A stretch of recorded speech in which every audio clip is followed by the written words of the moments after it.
Bonjour à tous. Alors, nous sommes de retour avec Fabula Iuris. Ça faisait longtemps. Je pense que la dernière émission date quand même de juin 2022. Donc, après les vacances, c'est le retour aux affaires. Alors, pour ceux qui ne me connaissent pas, donc, je m'appelle Diego Teresa Silva. Je suis maître de conférence en droit public à l'Université de Nîmes et accessoirement donc animateur de l'émission Fabula Iuris, donc depuis environ un an. Je rappelle le concept aussi pour ceux qui prennent le train à cours de route. L'émission Fabula Iuris est une émission en fait, de vulgarisation de culture juridique et politique, on va dire, où j'essaye de présenter quelques concepts de droit, où j'essaie de présenter le droit, souvent avec des invités d'ailleurs, à travers un prisme un peu plus loufoque, un peu plus atypique, pour montrer que le droit est vraiment partout, pour montrer que le droit est intéressant et que ça ne se résume pas au code civil, comme on pourrait le penser. Bon, l'émission a commencé l'an dernier, comme je vous disais. On a eu 8 épisodes dans cette première saison. Euh, Tel est le découpage qu'on a choisi. Ces 8 épisodes sont disponibles sur la chaîne YouTube de l'Université de Nîmes. Donc, il y a une playlist dédiée à Fabula Iuris, donc vous pouvez trouver toutes ces émissions. Sachant que la dernière émission portait sur Godzilla et la responsabilité administrative, donc quand même un sujet assez intéressant. Alors on reprend cette année plus tôt que d'habitude d'ailleurs, donc peut-être qu'on aura plus d'épisodes, à voir, pour une émission autour du Océan des Anneaux, donc le droit dans l'Océan des Anneaux, ou en tout cas comment on pourrait essayer de tirer des connaissances juridiques de l'univers, du monde du Océan des Anneaux. Cette idée m'est venue alors, pour plusieurs raisons. Déjà parce que j'aime bien l'Océan des Anneaux, à titre très personnel, mais aussi parce que je pense que vous avez suivi, alors de près ou de loin, le phénomène lié à la série Amazon, Les Anneaux du Pouvoir, qui a suscité pas mal de polémiques, de discussions, en bien ou en mal. La saison vient de se terminer, la première saison, vendredi dernier, si je ne m'abuse. Donc, je me suis dit que c'était le bon moment pour vous parler du Seigneur des Anneaux et pour vous montrer que ça ne se résume pas à la série, qu'on peut réfléchir au-delà donc de ce divertissement, on va dire, très très grand public, qui a tendance à simplifier un peu les choses. Alors, je vais présenter ça en plusieurs étapes. Aujourd'hui, j'ai pas d'invité, donc malheureusement, je vais parler tout seul. N'hésitez pas à m'interrompre si jamais je dis des bêtises, parce que bon, je suis juriste, mais je ne suis pas du tout spécialiste de Tolkien ou du Seigneur des Anneaux. J'ai lu les livres, j'ai vu les films, je me suis renseigné évidemment, notamment pour faire cette émission, mais je ne suis pas du tout spécialiste. Donc, n'hésitez pas à me contredire si jamais je dis des bêtises ou en tout cas apporter des précisions sur le chat. Ou me poser des questions aussi, évidemment, comme d'habitude. Oui, avant que je commence, donc je m'appuie en partie, alors pas que sur ça, mais sur Philosophie Magazine, qui a sorti un numéro spécial donc sur le Seigneur des Anneaux, sur le mythe. Alors, ça parle beaucoup de philosophie, plus que de droit, évidemment. Ça parle davantage de philosophie que de droit, mais ça parle aussi de politique, et les thématiques juridiques apparaissent, on va dire, de manière accessoire, en tout cas en filigrane. Mais ça m'a servi quand même comme source pour préparer cette émission aujourd'hui. Alors, quelques mots de présentation, parce que bon, tout le monde ne connaît pas forcément l'Océan des Anneaux, ou en tout cas la genèse de cet ouvrage qui est quand même assez intéressante. Il faut savoir donc, ça a été écrit par Tolkien. Les 3 ouvrages ont été publiés entre 1954 et 1955. L'histoire du Seigneur des Anneaux est assez simple en fait, dans l'absolu. C'est Frodon, donc un hobbit, donc une sorte de nain dans l'univers du Seigneur des Anneaux, qui part à l'aventure donc pour détruire l'anneau unique, donc l'anneau du pouvoir, et donc terrasser le grand méchant de l'histoire, Sauron.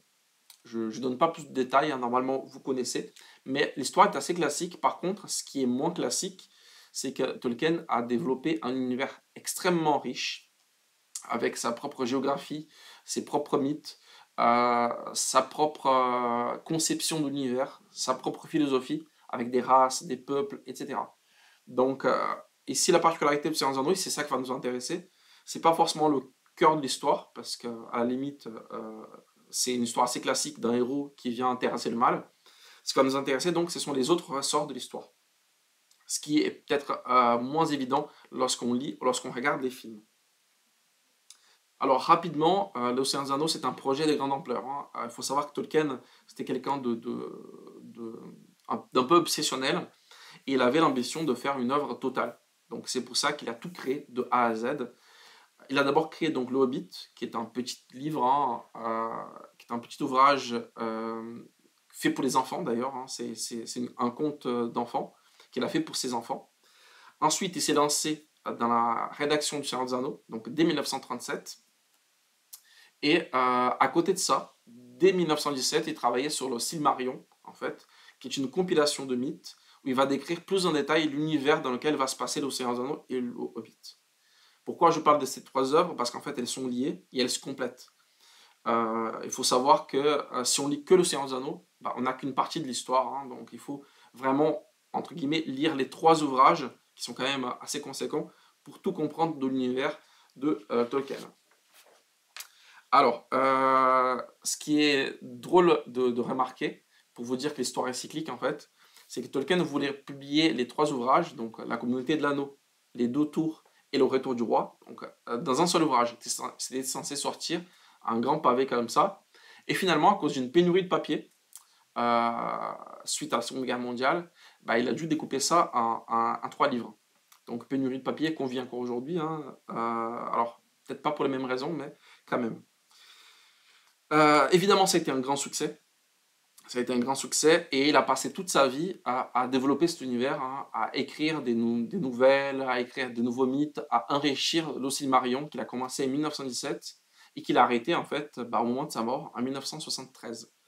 Et le Silmarillion est considéré comme un ouvrage inachevé en fait. Donc c'est vraiment le travail d'une vie, hein, l'Océan des Anneaux. Ce n'est pas que ce qu'on a pu voir à l'écran. Bon, évidemment, les films ont popularisé l'univers entre 2001 et 2003, les films de Peter Jackson. Il y a eu aussi des films sur le Hobbit, maintenant à la série. Donc, le grand public, hein, même ceux qui n'ont pas lu les livres, sont de plus en plus familiers avec la mythologie grâce à tous ces supports audiovisuels qui se sont multipliés au fil des années. Je fais un petit rappel. Tolkien considérait que l'Océan des Anneaux était un conte de fées. Donc, je fais un lien avec une émission qu'on a fait il y a quelques mois maintenant, qui est disponible sur YouTube, donc le droit à donner un conte de fées. Tolkien, dans un essai sur les contes de fées, disait que l'Océan des Anneaux était un conte de fées pour adultes. Donc, c'est pour ça qu'on trouve cette profondeur, en fait, dans l'univers, parce que les contes de fées sont pensés à la fois pour nous divertir, mais aussi pour nous apprendre des choses, pour nous apprendre certaines morales. Je ne reviens pas là-dessus, vous pouvez consulter donc l'émission que nous avons fait sur le sujet. Alors, après cette petite introduction sur l'œuvre de Tolkien, on pourrait s'attarder aussi sur les influences, en fait, sur ce qui a pu inspirer Tolkien et comment, en fait, on peut en tirer des connaissances juridiques de tout ça. Je vous ai dit que Tolkien n'a pas fait que développer une histoire. Enfin, certes, c'est un roman, hein, donc il y a un début, un milieu et une fin. Mais Tolkien a aussi développé sa propre géographie. Il a créé un continent, la Terre du Milieu. Et à l'intérieur de ce continent, vous avez des terres diverses et variées, régies par des règles spécifiques. Vous avez des peuples. Alors, pour n'en citer que trois, vous avez les humains, les elfes et les nains. Chaque peuple a ses propres caractéristiques, sa propre histoire, son propre mode de fonctionnement. Et en fait, ça nous rappelle un peu ce qu'on a aujourd'hui, hein, entre tous les États de la planète. Chaque État, en fonction de son histoire et de son peuple, fonctionne d'une manière différente. Dans le monde du Seigneur des Anneaux, c'est un peu pareil. D'ailleurs, si on reprend un adage latin, on peut dire que ubi societas, ubi ius, donc là où il y a société, il y a du droit.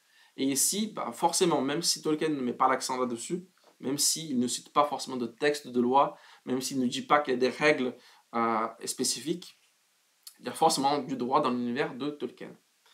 Alors, on pourrait procéder par le biais de ce qu'on appelle la sociologie du droit, en fait. On pourrait analyser ces différentes sociétés et essayer de comprendre comment elles s'organisent, comment, en fait, elles structurent le peuple en créant, par exemple, des interdits, des sanctions, etc.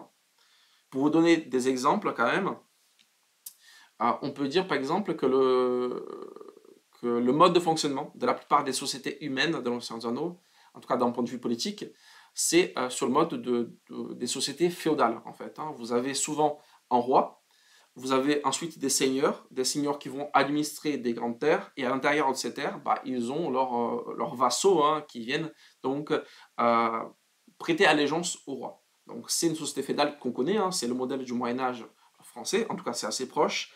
Et à côté de ça, on peut même aller plus loin, parce que finalement ces monarchies du Seigneur des Anneaux fonctionnent comme les monarchies françaises, hein, sur la base donc, de ce qu'on appelait les lois fondamentales du royaume. Les lois fondamentales du royaume, donc c'était un peu la constitution en France, avant la constitution. Et ces lois fondamentales prévoient par exemple la règle de primogéniture. Le roi est toujours l'aîné donc d'une famille, l'aîné d'une lignée. Dans l'Ancien Anneaux, c'est souvent ça. Et on met l'accent dans les films, dans les livres, le fait qu'il y a plusieurs lignées et l'aîné va hériter du trône. De la même manière, il y a cette règle de masculinité. En général, l'aîné, il faut qu'il soit un homme. En tout cas, c'est l'aîné masculin. On n'a pas de règle de catholicité, parce qu'il n'y a pas de religion catholique à l'intérieur de Seigneur des Anneaux, mais il y a aussi des règles raciales. Là aussi, hein, je ne reviens pas dessus, mais Tolkien a été parfois accusé de racisme, parce que la ségrégation raciale est quelque chose d'assez présent dans l'œuvre de Tolkien. Les elfes se méfient des nains, les nains se méfient des hommes, etc. Il y a aussi cette volonté de ne pas faire de métissage, donc les demi-elfes, demi-nains, etc. Ils sont toujours traités avec un peu de mépris, de méfiance. Bien sûr, ça s'explique par des conflits, hein, intérieurs dans l'histoire, mais cette idée de séparation de races est quand même très marquée dans l'univers du Seigneur des Anneaux. À côté de ça, on peut aussi évoquer quelque chose d'encore plus concret. Je vous ai dit que vous avez des peuples, donc les humains, les elfes et les nains, qui sont souvent opposés, hein, qui sont souvent en conflit, ou en tout cas en rivalité. Mais à certains moments, face à des maux qui les dépassent, bah, ils sont capables de tisser des alliances. Et c'est le principe même du droit international public, hein.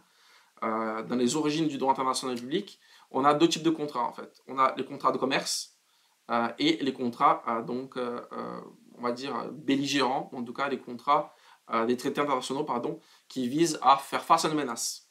Les contrats ou les traités internationaux liés au commerce, bah, c'est pour échanger. Par exemple, les nains vont fournir des pierres précieuses, du métal, de l'acier aux humains, et les humains vont fournir des choses qu'on ne trouve pas dans la terre des nains. Ça, c'est assez classique. Et dans les traités, donc, on va dire, belligérants, on a par exemple des traités de non-agression. Les humains et les elfes font des accords pour ne pas s'agresser mutuellement, pour vivre de manière pacifique. Ou sinon, et on retrouve ça dès le premier livre, hein, en tout cas dès les premiers films, La Communauté de l'Anneau, on a aussi des traités pour faire face à une menace plus grande. Donc il y a un traité de collaboration, de coopération pour faire face à la menace de Sauron, pour détruire l'anneau unique, etc. Donc on retrouve des notions de droit international public, on retrouve des notions presque constitutionnelles, hein, parce qu'il y a des règles très spécifiques par rapport à la dévolution du pouvoir dans ces sociétés féodales. Et à côté de ça, on trouve aussi des règles sociales, des interdits sociaux, hein.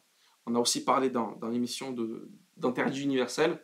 Là aussi, il y a des interdits universaux dans l'univers de Tolkien. Mais on a l'impression, alors là aussi, c'est pas très clair. Il y a des textes sur ces règles-là. En tout cas, on mentionne vaguement certains textes. Mais l'impression que j'ai, c'est que ce sont surtout des règles coutumières, hein. Vous savez, en droit, vous avez le texte écrit, qui est parfois codifié ou pas. Mais vous avez aussi donc des règles non écrites, donc des coutumes qui ont valeur de loi parce qu'elles s'appliquent depuis des siècles, des millénaires, peu importe. Et ici, la plupart des règles de droit qu'on arrive à faire émerger du Seigneur des Anneaux, ce sont des règles coutumières la plupart du temps. On peut aussi citer, donc en dernier lieu, Savigny, en fait, qui est un historien du droit allemand, qui nous dit en fait qu'à partir du moment où on étudie une société, à partir du moment où on étudie le droit d'une société, il faut garder à l'esprit que le droit est unique. Donc même si là, en fait, je transpose en fait, le droit positif français, hein, ou le droit que je connais à l'univers de Seigneur des Anneaux, Tolkien était le seul à pouvoir nous dire comment sa société fonctionnait. Et c'est pour ça que il ne faut pas faire de mélange, hein. Je fais des approximations forcément sur le mode de fonctionnement de ces sociétés-là, mais chaque peuple, chaque État, d'après son histoire, construit son propre système juridique, hein, donc, et c'est pas différent dans l'univers de Tolkien, qui est un univers très riche, où il a pensé vraiment au moindre détail. Concernant les inspirations donc, de Tolkien, On peut notamment évoquer son expérience personnelle, sa vie en fait. Euh, il faut savoir que Tolkien donc, a vécu la Seconde Guerre mondiale. Il a été fortement traumatisé par ces événements. Et ça se ressent en fait dans l'Océan des Anneaux. Hein. Sauron, certains le disent, est une manifestation de ce mal en fait intérieur à l'humanité. Parce que Sauron n'est pas forcément en fait une créature magique ou 100% magique. Hein. Il représente la corruption, la vanité, la soif de pouvoir. Donc le parallèle avec la Seconde Guerre mondiale est quand même assez éloquent. Et Tolkien est aussi marqué en fait par son enfance. Il vivait dans les campagnes anglaises. Hein. Il était très proche de la nature. Et même si ce n'était pas forcément un sujet, on va dire, très à la mode à l'époque, la protection de l'environnement, dans l'œuvre de Tolkien, on arrive à déceler plusieurs règles en fait, qui sont assimilables au droit de l'environnement aujourd'hui. Des règles selon lesquelles il faut protéger certains habitats naturels. Des règles selon lesquelles il ne faut pas corrompre la nature. Des règles selon lesquelles, en fait, si jamais on détruit la nature, on doit faire face aux conséquences de cette corruption, etc. Donc là aussi, il n'y a pas de texte, hein, il n'y a pas de règles de droit de l'environnement dans l'Océan des Anneaux, mais on arrive à faire émerger ces règles coutumières dans l'univers, donc qui se rapprochent beaucoup de ce qu'on a dans le droit de l'environnement aujourd'hui. Il y a aussi, alors, j'essaie de contrôler un peu le temps parce que c'est très très riche évidemment, donc je ne pourrais pas tout vous dire, mais Tolkien était un philologue, donc c'était un linguiste, hein, d'ailleurs l'un des plus grands spécialistes de son époque, hein, était spécialiste de droit, enfin pas de droit, de vieil anglais, mais aussi de langues germaniques comme le gothique, le vieux norrois ou le finnois. Donc c'est appuyé sur cette expérience qu'il avait des langues pour construire l'univers du Seigneur des Anneaux et les langues parlées dans l'univers du Seigneur des Anneaux. Donc vous avez la langue commune, hein, qui est la langue des humains, qui est en fait qui correspond au vieil anglais, donc il était spécialiste. Et vous avez aussi le Oefic, par exemple, hein, parmi d'autres, qui est en fait un détournement, si vous voulez, du finnois, en fait, qu'il a transformé dans une nouvelle langue dans son ouvrage. Alors pourquoi je vous parle de ça? Parce qu'en fait, la langue, le langage est très important en droit. Et dans l'œuvre de Tolkien, on voit qu'à certains moments, certains conflits sont liés non pas en fait à un désaccord de principe sur certaines choses, mais à un désaccord sous la langue en fait. Vous avez des textes anciens qui disent comment les peuples doivent se comporter, comme les elfes, ou les nains ou les humains. Et l'interprétation de ces textes-là joue beaucoup en fait sur le comportement donc, de ces sociétés. En droit aujourd'hui c'est pareil. Il faut savoir que même si on peut traduire en n'importe quelle langue, hein, la traduction a toujours tendance à être une sorte d'interprétation, voire de surinterprétation du texte. Donc, certains désaccords, certains problèmes qu'on a aujourd'hui en droit international privé ou droit international public, parce que vous avez conflit entre deux modèles juridiques, hein, sont liés à la barrière de la langue. Et l'univers de Tolkien, je trouve, montre assez bien cette barrière-là, lorsqu'on doit fonctionner comme un seul homme, hein, lorsqu'on doit coopérer, la barrière de la langue est quand même assez problématique. Donc, Tolkien s'inspire donc de son travail comme linguiste pour créer donc un univers très riche, y compris de ce point de vue-là. Il s'inspire aussi alors de plusieurs mythes et légendes. Je ne reviens pas sur tous les détails, hein, vous avez des travaux très très riches là-dessus, faits par des grands spécialistes. Il faut savoir que Tolkien a déjà fait l'objet de plusieurs thèses de doctorat, hein. Donc c'est vraiment un objet de recherche assez profond et surtout assez foisonnant. Mais j'aimerais m'attarder donc sur le fait qu'il s'est inspiré de la mythologie celtique, de la mythologie nordique, de la mythologie anglaise, hein, le mythe du roi Arthur, mais que s'est inspiré aussi de la philosophie antique. Alors je ne sais pas si c'est très connu ou pas, mais ça m'avait frappé il y a un peu plus de 10 ans, dans mes cours de philosophie. On étudiait en fait la République de Platon, et il y a un petit épisode dans la République de Platon, un dialogue entre Platon et Socrate, où il se demande en fait pourquoi on doit être vertueux. En tout cas, pourquoi on fait le choix d'être vertueux. Donc, pourquoi on ne commet pas de crime. Et la première réponse donc, de Socrate, c'est que on est vertueux parce que ça nous fait du bien, ça procure un certain bien-être. Et Platon demande donc à Socrate, oui, mais si on avait un anneau, en fait, un anneau qui pouvait nous rendre invisibles, en fait, et qu'on pouvait commettre tous les méfaits du monde sans être pris. est-ce qu'on serait aussi vertueux que tu le dis? Bah, là, la question est quand même beaucoup plus compliquée parce que ils arrivent à la conclusion selon laquelle, en fait, ce qui nous pousse à être vertueux, ce n'est pas forcément le goût de la vertu elle-même, mais le fait qu'on peut être attrapé, le fait qu'on peut suivre une punition, hein. Donc le fait de mettre un anneau et d'être invisible, bah, ça nous met dans une position où on est presque en toute impunité. Donc, bon, la conclusion, elle n'y en a pas. C'est ce qu'on appelle une aporie. Donc, ils n'arrivent pas à déterminer si finalement on est vertueux parce qu'on veut être vertueux ou si on est vertueux parce qu'on a peur de la punition. Mais en tout cas, c'est assez proche, ou en tout cas suffisamment proche du Seigneur des Anneaux pour qu'on puisse évoquer cette petite référence. En dernier lieu, parce que ça aussi, ça a un impact sur le droit, il faut savoir que Tolkien était un catholique assez pieux, en fait, hein, et dans son œuvre, en fait, ça apparaît de manière relativement évidente. Vous avez des personnages messianiques, hein, Gandalf qui arrive pour sauver tout le monde dans un moment très opportun. C'est ce qu'on appelle donc un personnage messianique qui vient sauver tout le monde.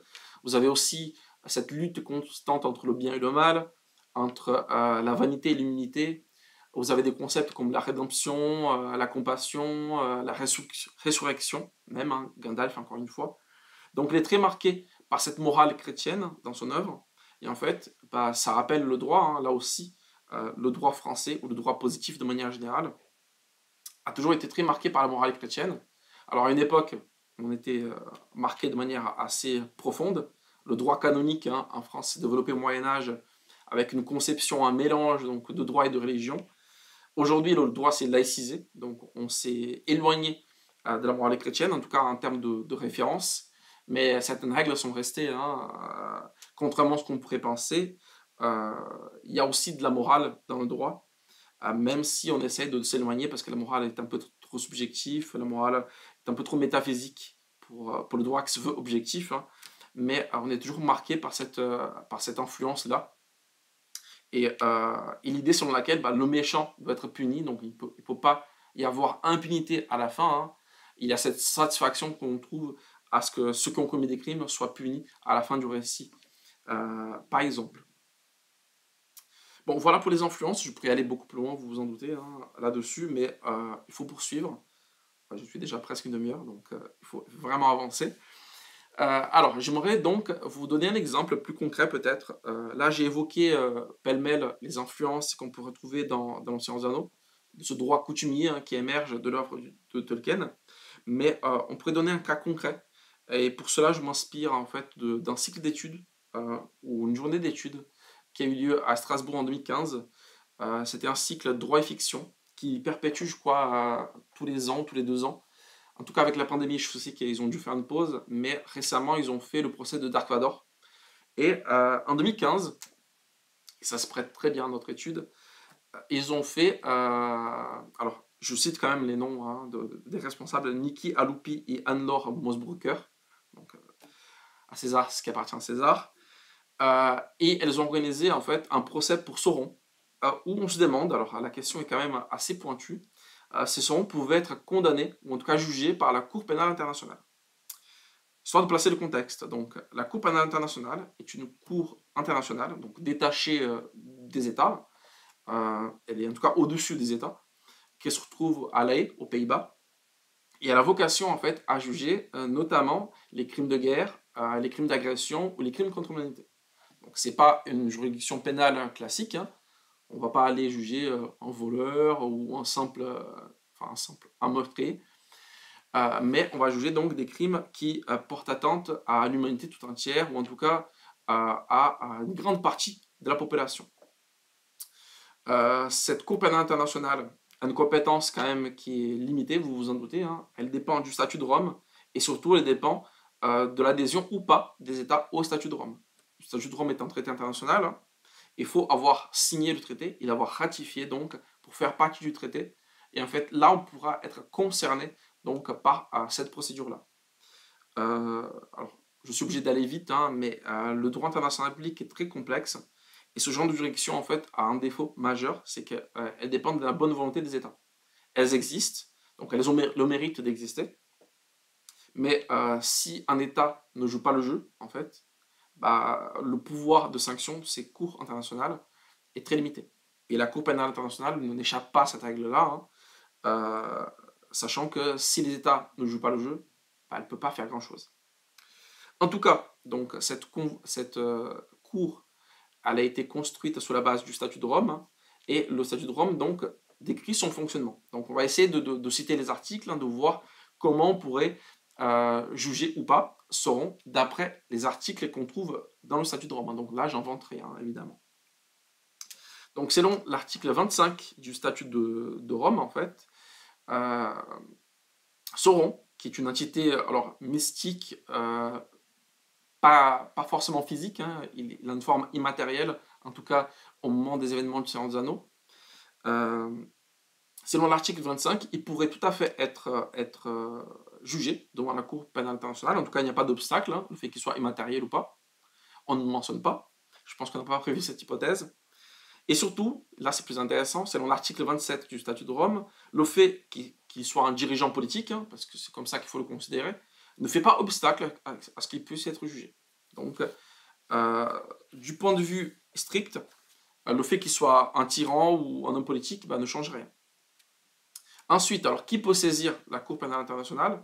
Vous avez soit un État parti au statut de Rome.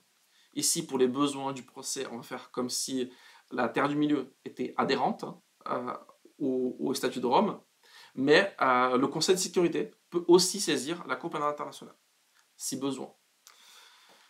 Alors, ici, ce qu'on va regarder, c'est surtout si les crimes ont été commis à l'intérieur d'un État adhérent au statut de Rome. Si on considère que la Terre du Milieu est adhérente au statut de Rome, c'est bon, on peut poursuivre. Alors, est-ce que les crimes jugés par la Cour pénale internationale sont prescriptibles? À partir de quand on va pouvoir juger Sauron? Pour les crimes qu'il a commis il y a 200 ans, 100 ans, 30 ans, est-ce qu'il a une prescription? Vous savez que de manière générale, en tout cas en France, hein, pour les crimes d'élite, sauf exception, vous avez une prescription de 30 ans. Ça dépasse rarement ça. Hein. Il se trouve que pour la Cour pénale internationale, selon l'article 29, il n'y a pas de prescription. Tout ce qui est crime de guerre, crime contre l'humanité ou crime d'agression, ils sont imprescriptibles. Donc ici, ça nous facilite la tâche. Tous les crimes commis par Sauron depuis la nuit des temps peuvent être imputables à celui-ci. Donc là aussi, c'est facile. Par contre, il y a une autre règle aussi, que je cite, hein, mais c'est pas très important. Si Sauron a déjà été jugé par un autre tribunal, un tribunal humain, nain ou elfe, il ne peut pas être réjugé par la Cour pénale internationale qui a une compétence complémentaire. Donc là aussi, faisons attention. Alors pourquoi, pour quel crime donc Sauron pourrait être poursuivi? Ceux qui connaissent les livres, je pense qu'ils savent assez bien quels ont été ces crimes. Alors tous les crimes commis par lui, de ses propres mains, mais aussi par ses collaborateurs, par les personnes qu'il a contrôlées ou qui étaient sous son contrôle. Donc il a une compétence d'auteur, mais aussi de complice, hein, pour tous les crimes qui ont pu être commis. Alors, je ne reviens pas dessus, parce que sinon on va plonger dans les livres, hein, mais des crimes d'agression, il y en a eu plein. Des crimes contre l'humanité aussi, c'est un tueur de masse, hein, en quelque sorte. Des crimes aussi de guerre, il y en a eu des nombreux exemples, surtout que Sauron n'hésite pas à s'attaquer à des sociétés pacifiques, à la population civile. Il ne fait pas la distinction, hein. C'est pas comme dans le cadre d'une guerre où il y a des règles spécifiques au droit de la guerre. Sauron, il ne fait pas de différence entre la population civile, entre les villes pacifiques, entre les villes non pacifiques, etc. Donc, torture, meurtre, manipulation, exécution sommaire, enfin, crimes de guerre. Là, on a l'embarras du choix. Les articles du statut de Rome prévoient tous ces chefs d'accusation, hein, donc on n'est pas très embêté là-dessus. Le seul crime pour lequel, en fait, on pourrait débattre un petit peu plus, c'est un crime décrit par l'article 6 du statut de Rome, c'est le crime de génocide. Alors, est-ce qu'on peut considérer Sauron comme l'auteur d'un crime de génocide? Alors, la réponse ici est plutôt non, parce que, en fait, Sauron n'a jamais visé à tuer une population en particulier. Il n'a jamais visé vraiment un groupe ethnique, hein, si vous voulez, c'est ça la définition du génocide. En fait, il a visé tout le monde. Il voulait corrompre la Terre entière, il voulait conquérir la planète, enfin en tout cas la Terre du Milieu. Donc, crime de guerre, oui, crime contre l'humanité, certes, mais pas forcément crime de génocide. Donc celui-là, on l'écarte. Et bon, il a commis suffisamment de crimes pour pouvoir être jugé. Alors, dernière considération, est-ce qu'on peut donc le condamner? Selon l'article 30, toujours du statut de Rome, et j'insiste pour qu'on soit vraiment strict là-dessus, le fait qu'il ait commis volontairement les actes ou sous l'influence de l'anneau ne change pas. Si vous voulez, on considère ici qu'il s'est intoxiqué volontairement avec l'anneau, parce que vous savez, dans l'histoire, l'anneau unique, l'anneau du pouvoir l'a corrompu, encore plus. Donc le fait qu'il ait été sous l'influence de l'anneau ne change pas la peine, parce que c'est volontairement intoxiqué. Par contre, là où ça va devenir problématique, c'est que l'article 77 prévoit donc une peine pour lui, c'est la peine de perpétuité. Mais comment on en fait une entité immatérielle? Là, la question elle est ouverte, on n'a pas de réponse évidemment, mais ça nous permet de faire un tremplin avec autre chose, à savoir, comme je vous disais, la Cour pénale internationale a une compétence qui dépend de la volonté des États. Sauf que les États honnêtes, normalement, ils ne se trouvent pas devant la Cour pénale internationale. Ce sont les États malhonnêtes qui se trouvent devant cette Cour. Et vous vous en doutez, normalement, ils ne viennent pas de leur propre volonté. Donc, par la force des choses, la compétence de la Cour pénale internationale, elle est très limitée. Et même si on ne parle pas d'entité magique ou immatérielle, dans la plupart des cas, on a une condamnation, mais on a du mal vraiment à faire exécuter la peine. Vous avez des dictateurs qui ont été condamnés et qui finalement n'ont jamais été vraiment embêtés, ou en tout cas pas plus que ça, parce que finalement, les États ont les mains liées, la Cour a les mains liées, parce qu'elle dépend de la bonne volonté des États. Donc, que ce soit Sauron ou pas, la compétence de la Cour est limitée, et c'est ça qu'il faut garder à l'esprit.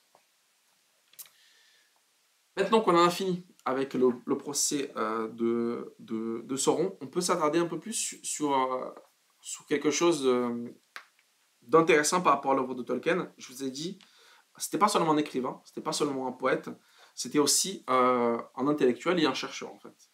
Bon, ça tombe bien, ça rejoint ce que je fais en tant qu'enseignant mais aussi chercheur. Et les travaux de Tolkien sont très importants pour la recherche. Je vous ai dit, ils sont d'une grande richesse.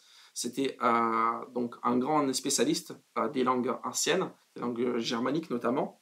C'était donc un philologue très connu qui a écrit de nombreux essais, de nombreux ouvrages, de nombreux articles sur ces questions-là. Donc il n'a pas écrit que Le Seigneur des Anneaux, Silmarillion et Le Hobbit. Il a écrit plusieurs articles qu'on peut considérer comme universitaires.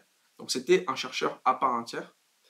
Et je vous ai dit, ces travaux servent encore aujourd'hui de source d'inspiration pour des thèses de doctorat, pour d'autres travaux universitaires, pour des formations, mais aussi pour des œuvres artistiques, comme des symphonies, comme des travaux scolaires, tout un tas des œuvres d'art, tout un tas de choses. Le problème, c'est qu'en fait, vous notez la question financière. La question financière va jouer beaucoup, en fait, sur ce qu'on peut ou ce qu'on ne peut pas faire avec l'œuvre de Tolkien aujourd'hui.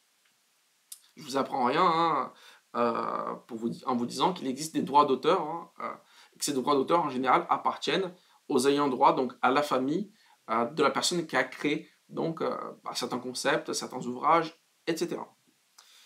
Toute l'œuvre de Tolkien a été rassemblée, en fait, à l'intérieur d'une boîte privée en fait, qui gère les intérêts donc, des ayants droit, des héritiers de Tolkien. Ça s'appelle le Tolkien State et qui a à cœur, alors deux choses, je ne suis pas sûr qu'ils se présentent comme ça, mais ils ont vocation à perpétuer donc l'héritage de Tolkien, à diffuser un peu, en fait, à valoriser son travail. Ça, c'est une chose, mais aussi, ils ont une autre vocation, c'est se faire de l'argent. Ça, on ne peut pas passer outre. Et forcément, lorsqu'on utilise l'œuvre de Tolkien, on paye donc des droits d'auteur, on paye des royalties, comme on dit, pour pouvoir l'utiliser. Pour vous donner une idée, ça me permet de rebondir un peu sur l'actualité de la série récente d'Amazon. Amazon a payé 250 millions pour pouvoir utiliser les droits de la série. Enfin, pour pouvoir utiliser les droits de Seigneur des Anneaux, pardon. Et il a le droit d'utiliser qu'une partie donc, du Seigneur des Anneaux. Je ne sais pas si vous avez remarqué, si vous avez regardé la série, ça se concentre en fait sur ce qu'on appelle le deuxième âge en fait. Il y a 3 périodes dans Le Seigneur des Anneaux. Le premier âge qui est décrit dans le Silmarillion, le deuxième âge qui est écrit maintenant dans la série Les Anneaux du Pouvoir, et le troisième âge qui est décrit dans Le Seigneur des Anneaux, vraiment. Ils ont le droit d'utiliser que cette partie-là, le deuxième âge. Donc ils ne peuvent pas aller piétiner sur d'autres périodes de l'œuvre de Tolkien. Et ça a coûté 250 millions. Il faut savoir que la lutte a été assez rude, hein. Les prix sont montés plus haut que ça. Netflix, HBO, Disney+, Apple, tout le monde était dans la course hein, pour obtenir les droits du Seigneur des Anneaux parce que ça génère beaucoup, beaucoup d'argent. Et finalement, c'est Amazon qui a eu le Graal, hein, pour une somme d'ailleurs, bon, c'est pas officiel parce qu'on n'a pas les contrats sous les yeux, mais sur une somme inférieure proposée par d'autres entreprises, tout simplement parce qu'apparemment, Jeff Bezos est un spécialiste de Tolkien, hein, en tout cas il a bien potassé au moment où il a eu son entretien, et ils ont été impressionnés par sa connaissance de l'univers de Tolkien. Donc, entre cette idée d'avoir de l'argent, mais aussi de perpétuer l'œuvre de Tolkien, bah, ils ont cédé les droits à Amazon. Sachant qu'Amazon a fait aussi une autre promesse, hein, donc pour vous dire que ça se joue là-dessus aussi. Ils ont promis de promouvoir à la fois la série, mais aussi les livres. Hein. Donc Amazon vend aussi des livres, vous n'êtes pas sans le savoir. Donc aujourd'hui, ils font la promotion à la fois de la série et des livres, donc forcément c'est un accord gagnant pour les deux, pour Tolkien State et aussi pour Amazon. Pour vous donner un ordre d'idée, pour qu'on compare avec d'autres séries et pour que vous ayez une idée du poids en fait culturel hein, du Seigneur des Anneaux aujourd'hui, et comme cette question des droits d'auteur est importante, la première saison du Seigneur des Anneaux a coûté 200 millions de dollars environ. Ils ont prévu de faire 5 saisons, donc on est sur un produit culturel audiovisuel qui va coûter 1 milliard de dollars à la fin donc, de la série, dans 10 ans, peu importe. Un grand investissement lorsqu'on sait que, par exemple, la dernière saison de Game of Thrones, qui avait déjà coûté une fortune pour l'époque, hein, a coûté seulement entre guillemets, 80 millions. Donc on est sur des sommes assez pharaoniques, mais le retour sur investissement est tellement garanti que Amazon n'a pas hésité donc à faire cet investissement-là. Il n'est pas impossible que ce montant, donc de 250 millions hein, pour les droits d'auteur, pour pouvoir utiliser l'œuvre de Tolkien, en tout cas cette partie-là, soit largement sous-estimée. Hein, parfois, on a tendance à avoir des chiffres à la baisse pour éviter le tournis. Alors pourquoi je vous parle aussi de ces droits d'auteur, de cette question en lien avec la recherche? Vous savez, lorsqu'on fait de la recherche, évidemment, on doit utiliser des ouvrages qu'on cite, hein, c'est ce qu'on appelle l'honnêteté intellectuelle, mais parfois, lorsqu'on fait des œuvres un peu plus poussées, il faut utiliser de manière aussi plus poussée les sources, et là, il faut payer des droits d'auteur. Il faut savoir qu'il y a une règle selon laquelle, après la mort d'un auteur, les œuvres tombent dans ce qu'on appelle le domaine public. Donc elles appartiennent en quelque sorte à toute l'humanité. Elles deviennent un bien de toute l'humanité parce qu'on estime que la connaissance doit être partagée, diffusée le plus possible. Donc c'est ça le concept de domaine public hein, pour les œuvres de fiction, les œuvres intellectuelles ou peu importe. Hein. Le calcul se fait par rapport à la mort de l'auteur. Et en général, c'est assez variable, hein, mais la moyenne, c'est 50 ans. En général, au-delà de 50 ans de la mort de l'auteur, ça tombe dans le domaine public et on peut utiliser librement, en fait, les personnages, l'œuvre de manière générale, enfin bon, peu importe. Et ça crée de la connaissance, hein, parce que par accumulation, en fait, on produit des nouvelles œuvres inspirées dans les anciennes œuvres, etc. C'est arrivé pour des grands personnages, hein, pour des grands auteurs que vous connaissez. Sherlock Holmes aujourd'hui est dans le domaine public, donc n'importe qui peut écrire un roman avec Sherlock Holmes comme personnage principal. C'est arrivé aussi pour Dracula de Bram Stoker.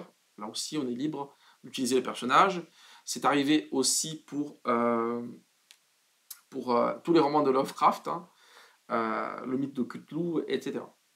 Alors, par contre, il y a une nouvelle problématique aujourd'hui, c'est que certains géants de l'audiovisuel, des lobbies entiers hein, font du forcing pour que certains personnages en fait ne tombent pas tout de suite dans le domaine public. En tout cas, on essaie de retarder le plus possible cette entrée dans le domaine public parce que vous vous en doutez, avec toutes les sommes que j'ai évoquées, c'était par hasard, ça fait un manque à gagner quand même considérable. En fait, Tolkien a failli tomber et il me semble que pendant quelques temps, un court instant, il a été dans le domaine public, mais aux États-Unis principalement, on essaie de faire barrage à ce que ça puisse arriver. Alors, je ne suis pas spécialiste du droit de la propriété intellectuelle, mais en se basant sur une loi fédérale de 1994 et sur l'interprétation de la Constitution américaine, le Congrès américain a estimé qu'on pouvait parfois retarder le retour, retarder l'entrée dans le domaine public de certains ouvrages pour des motifs liés aux intérêts des ayants droit, pour des motifs de préservation de l'œuvre, pour ne pas la dénaturer, etc. En fait, la problématique ici concerne pas seulement Tolkien, mais concerne aussi des œuvres de Hitchcock, de George Orwell, mais aussi alors, des personnages de Marvel, des personnages de Disney, etc. Donc certains disent que Disney est en grande partie derrière cette volonté de retarder l'entrée dans le public, mais à mon avis, il n'y a pas que. Tolkien Estate doit aussi veiller au grain. Et le problème, c'est que en fait, ça crée un certain décalage, ou en tout cas une paralysie des œuvres en fait, qui pouvaient ou auraient pu s'inspirer donc, de Tolkien si jamais c'était tombé dans le domaine public. Je sais qu'il y a eu des travaux, des œuvres d'art, des symphonies qui ont dû être paralysées suite à cette décision du Congrès américain. Et aujourd'hui, on est plus ou moins dans l'incertitude parce que le prolongement en fait, de cette période dans laquelle on n'est pas dans le public est encore incertain. C'est quelque chose qui est en cours, qui est un débat aux États-Unis principalement.